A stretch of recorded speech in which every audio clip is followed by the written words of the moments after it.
السلام علیکم ورحمۃ اللہ وبرکاتہ۔ بسم اللہ الرحمن الرحیم۔ دیے معجزے انبیاء کو خدا نے، ہمارا نبی معجزہ بن کے آیا۔ اللہ رب العزت نے اپنی لاریب کتاب قرآن مجید فرقان حمید برہان عظیم میں ارشاد فرمایا، اے لوگو، بے شک تمہارے پاس اللہ کی طرف سے ایک واضح دلیل آ گئی ہے اور ہم نے تمہاری طرف ایک روشن نور اتارا ہے۔ سورۃ النساء۔ اللہ رب العزت نے نسل انسانیت کی رہنمائی کے لیے اپنے انبیاء و رسول مبعوث فرمائے تاکہ اپنے برگزیدہ ہستیوں کے واسطے سے بندوں تک اپنے احکام پہنچائے۔ اس خالق کائنات اللہ رب العالمین کا کروڑہا شکر عظیم ہے کہ اس نے ہمیں انبیاء و رسول کے سردار جناب احمد مجتبی محمد مصطفیٰ رسول عربی صلی اللہ علیہ وآلہ وسلم کی امت میں پیدا کیا۔ انبیاء اور رسولوں کی نبوت اور رسالت کی دلیلوں کو معجزہ کہا جاتا ہے۔ اللہ تبارک و تعالی نے ہر نبی کو اس کی نبوت و رسالت کے ثبوت کے لیے دلیل کے طور پر معجزات عطا کیے، جن کو لوگوں کے سامنے پیش کر کے انبیاء اور رسولوں نے اپنی نبوت و رسالت کا ثبوت پیش کیا۔ آقا صلی اللہ علیہ وآلہ وسلم سے پہلے جتنے بھی پیغمبر یا رسول آئے وہ سب ایک خاص قوم کی طرف مبعوث ہوئے اور انہوں نے اسی قوم کو سیدھے راستے پر لانے کے لیے معجزات ظاہر کیے۔ اللہ تعالی نے کسی نبی کو ایک معجزہ دیا، کسی کو دو، کسی کو 3 معجزے عطا فرمائے۔ آدم علیہ السلام معجزہ لے کر آئے، نوح علیہ السلام معجزہ لے کر آئے، موسیٰ علیہ السلام معجزہ لے کر آئے، عیسیٰ علیہ السلام معجزہ لے کر آئے، مگر ہمارے نبی کریم صلی اللہ علیہ وآلہ وسلم سراپا معجزہ بن کر آئے۔ آپ صلی اللہ علیہ وآلہ وسلم کا دیکھنا معجزہ، آپ صلی اللہ علیہ وآلہ وسلم کا بولنا معجزہ، آپ صلی اللہ علیہ وآلہ وسلم کا بیٹھنا معجزہ، آپ صلی اللہ علیہ وآلہ وسلم کی ذات، آپ صلی اللہ علیہ وآلہ وسلم کی صفات، آپ صلی اللہ علیہ وآلہ وسلم کی ہر ادا معجزہ ہے۔ اللہ تعالیٰ نے دوسرے انبیاء کرام علیہم السلام کو جو معجزات عطا فرمائے وہ صرف ان کی ظاہری حیات مقدسہ تک دیکھے جا سکتے تھے۔ اگر آج ہم موسیٰ علیہ السلام کے ماننے والوں سے پوچھیں کہ کیا تمہارے نبی سیدنا موسیٰ علیہ السلام کے پاس معجزات تھے، وہ کہیں گے ہاں۔ اگر ان کو یہ کہا جائے کہ اس وقت بھی موسیٰ علیہ السلام کا معجزہ دکھا سکتے ہو تو وہ کہیں گے کہ ان تمام معجزات کو ان کی ظاہری حیات مقدسہ میں ہی دیکھا جا سکتا تھا، اب ہم نہیں دکھا سکتے۔ اگر عیسیٰ علیہ السلام کے ماننے والوں سے پوچھا جائے تو بھی یہی جواب ملے گا، پر قربان جائیں ہم اپنے آقا صلی اللہ علیہ وآلہ وسلم پر کہ آج بھی ہم سے کوئی پوچھے نبی کریم صلی اللہ علیہ وآلہ وسلم کے معجزات تو ہم علی الاعلان کہیں گے کہ اے میرے نبی صلی اللہ علیہ وسلم کے معجزات کے بارے میں سوال کرنے والو، قرآن پاک کی زیارت کر لو۔ یہ قرآن پاک میرے نبی کریم صلی اللہ علیہ وآلہ وسلم کا وہ معجزہ ہے جو قیامت تک باقی رہے گا۔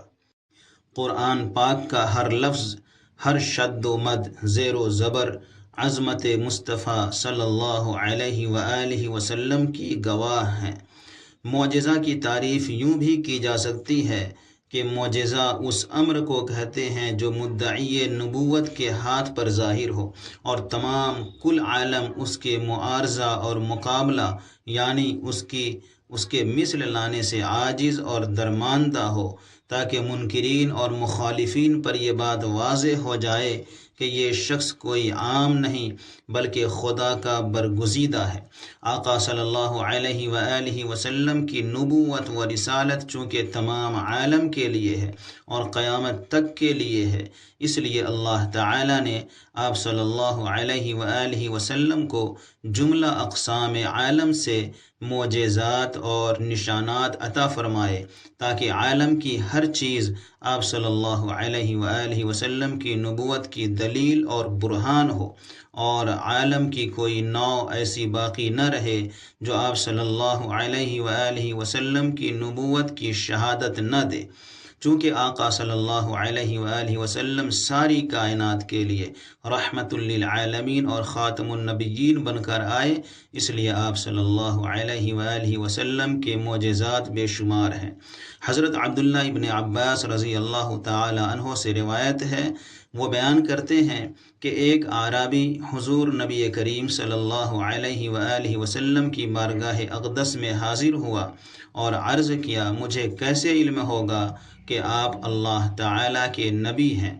آپ صلی اللہ علیہ وآلہ وسلم نے فرمایا، اگر میں کھجور کے اس درخت پر لگے ہوئے اس کے گچھے کو بلاؤں تو کیا تو گواہی دے گا کہ میں اللہ تعالیٰ کا رسول ہوں؟ پھر آپ صلی اللہ علیہ وآلہ وسلم نے اسے بلایا تو وہ درخت سے اترنے لگا، یہاں تک کہ حضور نبی کریم صلی اللہ علیہ وآلہ وسلم کے قدموں میں آ گرا۔ پھر آپ صلی اللہ علیہ وآلہ وسلم نے اسے فرمایا، واپس چلے جاؤ، تو وہ واپس چلا گیا۔ اس اعرابی نے نباتات کی محبت و اطاعت رسول صلی اللہ علیہ وسلم کا یہ منظر دیکھ کر اسلام قبول کر لیا۔ ایک مرتبہ مشرکین مکہ آقا صلی اللہ علیہ وآلہ وسلم کے پاس آئے اور کہنے لگے، اگر آپ اللہ پاک کے سچے رسول ہیں تو چاند کے 2 ٹکڑے کر کے دکھاؤ۔ آپ صلی اللہ علیہ وآلہ وسلم نے فرمایا، پھر کیا تم مجھ پر ایمان لاؤ گے؟ انہوں نے کہا، اگر آپ چاند کے 2 ٹکڑے فرما دیں تو ہم آپ کا کلمہ پڑھ کر مسلمان ہو جائیں گے۔ چنانچہ اس رات چاند کی 14 تاریخ تھی۔ چاند اپنے پورے شباب کے ساتھ چمک رہا تھا۔ جو ہی آقا صلی اللہ علیہ وآلہ وسلم نے اپنی انگشت مبارکہ سے چاند کی طرف اشارہ کیا تو چاند 2 ٹکڑے ہو گیا۔ حضرت ابو زید انصاری رضی اللہ تعالی عنہ روایت کرتے ہیں کہ حضور نبی اکرم صلی اللہ علیہ وآلہ وسلم نے مجھے فرمایا، میرے قریب ہو جاؤ۔ پھر میرے سر اور داڑھی مبارک پر اپنا دست مبارک پھیرا اور دعا فرمائی، الہی اسے زینت بخش اور اس کے حسن و جمال کو دوام عطا فرما۔ راوی کہتے ہیں کہ انہوں نے 100 سال سے زیادہ عمر پائی، لیکن ان کے سر اور داڑھی کے چند بال ہی سفید ہوئے تھے۔ ان کا چہرہ صاف اور روشن رہا اور تا دم آخر ایک ذرہ بھر شکن بھی چہرہ پر نمودار نہ ہوئی۔ رواہ احمد۔ سیدنا حضرت انس رضی اللہ تعالی عنہ سے روایت ہے کہ ایک انصاری گھرانے میں ایک اونٹ تھا جس پر وہ کھیتی باڑی کے لیے پانی بھرا کرتے تھے۔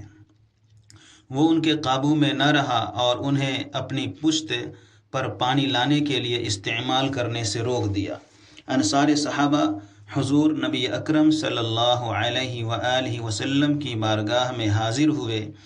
آقا صلی اللہ علیہ وآلہ وسلم کی بارگاہ میں عرض کیا، یا رسول اللہ صلی اللہ علیہ وسلم، ہمارا ایک اونٹ تھا، ہم اس سے کھیتی باڑی کے لیے پانی لینے کا کام لیتے تھے، وہ ہمارے قابو میں نہیں رہا اور اب وہ خود سے کوئی کام نہیں لینے دیتا۔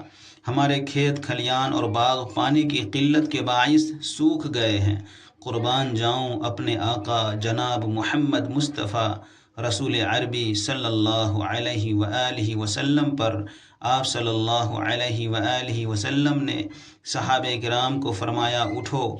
پس سارے اٹھ کھڑے ہوئے اور اس انصاری کے گھر تشریف لے گئے۔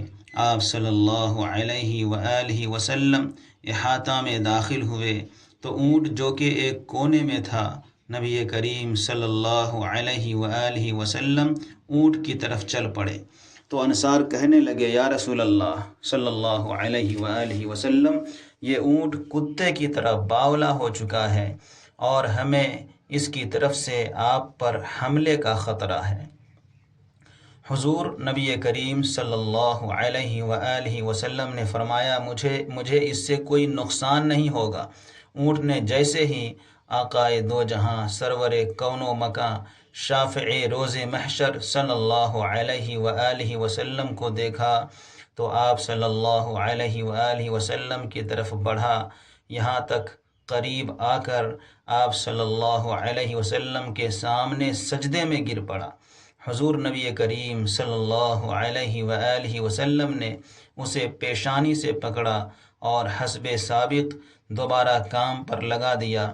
صحابہ کرام علیہم الرضوان نے یہ دیکھ کر آپ صلی اللہ علیہ وآلہ وسلم کی خدمت میں عرض کیا، یا رسول اللہ صلی اللہ علیہ وآلہ وسلم، یہ تو بے عقل جانور ہوتے ہوئے بھی آپ صلی اللہ علیہ وسلم کو سجدہ کر رہا ہے، اور ہم تو عقل مند ہیں، اس سے زیادہ حقدار ہیں کہ آپ صلی اللہ علیہ وآلہ وسلم کو سجدہ کریں۔ ایک اور روایت میں ہے کہ صحابہ کرام علیہم الرضوان نے عرض کیا، یا رسول اللہ صلی اللہ علیہ وآلہ وسلم، ہم جانوروں سے زیادہ آپ صلی اللہ علیہ وسلم کو سجدہ کرنے کے حقدار ہیں۔ آپ صلی اللہ علیہ وسلم نے فرمایا، کسی فرد بشر کے لیے جائز نہیں کہ وہ کسی بشر کو سجدہ کرے، اور اگر کسی بشر کو سجدہ کرنا جائز ہوتا تو میں بیوی کو حکم دیتا کہ وہ اپنے شوہر کو اس کی قدر و منزلت کی وجہ سے سجدہ کرے جو کہ اسے بیوی پر حاصل ہے۔ بحوالہ احمد ابن حنبل طبرانی۔ اللہ پاک ہمیں سرکار مدینہ صلی اللہ علیہ وآلہ وسلم کی سچی اور پکی غلامی نصیب فرمائے۔ آقا صلی اللہ علیہ وآلہ وسلم کے اسوہ حسنہ پر چلنے اور اس کے مطابق زندگی گزارنے کی توفیق عطا فرمائے۔ وطن عزیز کو امن و سلامتی کا گہوارہ بنائے۔ بروز قیامت آقا صلی اللہ علیہ وآلہ وسلم کی شفاعت اور جنت کا حقدار بنائے۔ مسلمانوں کو آپس میں اتحاد و اتفاق نصیب فرمائے، آمین۔